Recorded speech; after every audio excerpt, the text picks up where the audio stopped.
हिंगोर जा ख़बर शामिल कंदासीं त NA 204 जे पाकिस्तान पीपल्स पार्टी जे उम्मीदवार सैयद जावेद अली शाह झीलानी चूंड मुहिम जे सिलसिले में ॻोठ कोसर खाकी, ॻोठ मलीराणी सोलंगी, ॻोठ किंजर मंगणेजा में पहुचण ते संदसि जे मुख़्तलिफ़ बिरादरियुनि पारां भरपूर आजियां करे मुकमल हिमायत करण जो ऐलान कयो। कार्नर गॾिजड़नि खे सैयद जावेद अली शाह झीलानी ख़िताब कंदे चयो आहे त 8 फ़रवरी ते मुल्क अवाम तीर जे निशान ते ठपो हणे ऐं PP जे नामज़द कयल उम्मीदवारनि खे कामयाब बणाईंदो। पार्टी बिलावल भुट्टो ज़रदारी खे मुल्क जो वज़ीर आज़म बणाए ॾेखारींदासीं ऐं सिंध में केतिरा ई ताद ठहियलु PP जो मुक़ाबिलो नथा करे सघनि। सिंध जो अवाम PP सां जुड़ियल आहे। असां पंहिंजे तक में अॻु बि ख़िदमत कई आहे। चूंड खटण खां पोइ बि ॻोठनि जा बुनियादी मसइला हल कराए वेंदा।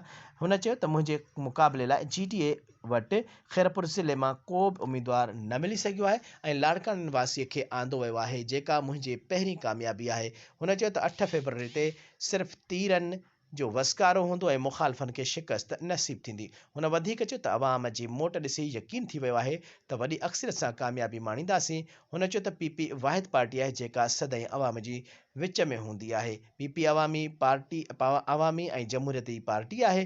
कार्नर कचहरी में खाकी मंगणेजा सोलंगी बिरादरियुनि समेत ॿियनि मोज़िज़ शहरियुनि पिणु PP जे हिमायत जो ऐलान कयो।